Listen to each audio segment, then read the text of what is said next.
suggest that Negroes vote for it? I wouldn't suggest that they vote for any party or either party. I would suggest that the so-called Negroes become politically mature, realize the power that they hold in the field of politics, and then once the person who is running is aware that this man is awakened to the power that he holds, then that person who is running will approach that Negro on a more intelligent plane. As it is right now, most of the Negro leaders sell out to the white politicians for crumbs. And an awakening, a political awakening among Negroes will make it impossible for the present Negro leaders to sell our people out as they've been doing in the past. So you do think Negroes should vote? Negroes should do whatever is necessary to bring about a complete solution to their problems. When I say whatever is necessary, they should have the flexibility to do whatever is necessary. 22 million black victims of Americanism are waking up, and they're gaining a new political consciousness. You're in a position to determine who'll go to the White House and who'll stay in the doghouse. You're the one who has that power. You can keep Johnson in Washington, D.C., or you can send him back to his Texas cotton patch. You're the one who sent Kennedy to Washington. You're the one who put the present Democratic administration in Washington, D.C. The whites were evenly divided. It was the fact that you threw 80% of your votes behind the Democrats that put the Democrats in the White House. When you see this, you can see that the Negro vote is the key factor. And despite the fact that you are in a position to be the determining factor, what do you get out of it? The Democrats have been in Washington, D.C. only because of the Negro vote. They've been down there 4 years. And all other legislation they wanted to bring up, they brought it up and gotten it out of the way, and now they bring up you. And now they bring up you. You put them first and they put you last, because you're a chump. The party that you bash controls 2/3 of the House of Representatives and the Senate, and still they can't keep their promise to you. Anytime you throw your weight behind a political party that controls 2/3 of the government, and that party can't keep the promise that it made to you during election time, and you're dumb enough to walk around continuing to identify yourself with that party, you're not only a chump, but you're a traitor. We really believe that the law of the land, the Supreme Court, and other so-called judicial bodies were for real when they talked about integration. We would integrate.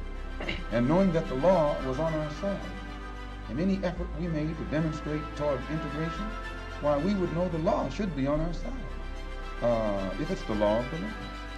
If it is the law of the land, then the demonstrators are within the law, and the discriminators are against the law. But to show you the hypocrisy of the law, when Negroes demonstrate for integration, instead of arresting the discriminators, the law arrests the demonstrators. So this is a foolish move on the part of Negroes. And when you foolishly get yourself involved with an enemy, then whatever comes upon you, that's your business. As Muslims, we believe that separation is the best way and the only sensible way, not integration. And but on the other hand, when we see our people being brutalized by white bigots, white racists, we think that they are foolish to allow themselves to be beaten and brutalized and do nothing whatsoever to protect themselves.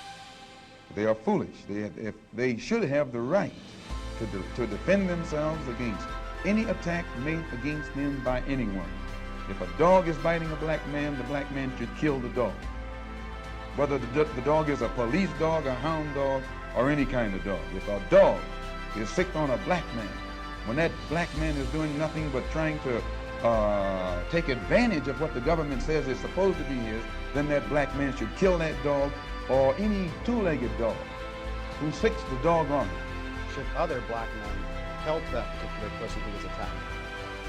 I think you'll find, sir, that there will come a time when black people wake up and become intellectually independent enough to think for themselves, as other humans are intellectually independent enough to think for themselves. Then the black man will think like a black man, and he will feel for other black people. And this new thinking and feeling will cause black people to stick together. And then at that point, you'll have a situation where when you attack one black man, you are attacking all black men. And this type of black thinking will cause all black people to stick together. And this type of thinking also will bring an end to the brutality inflicted upon black people by white people. And it is the only thing that will bring an end to it. No federal court, state court, or city court will bring an end to it. It's something that the black man has to bring an end to. Recently, we have to go to the root. We have to go to the cause. Dealing with the condition itself is not enough. And it is because of our effort toward getting straight to the root that people oftentimes think we are dealing in hate. We are oppressed. We are exploited. We are downtrodden. We are denied not only civil rights, but even human rights.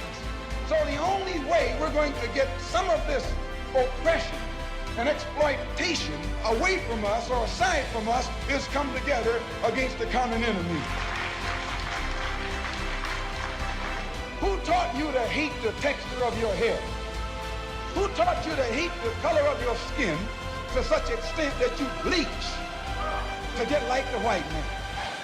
Who taught you to hate the shape of your nose and the shape of your lips? Who taught you to hate yourself from the top of your head to the soles of your feet?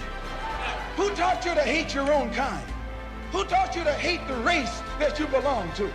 So much so that you don't want to be around each other. No, before you come asking Mr. Muhammad, does he teach hate?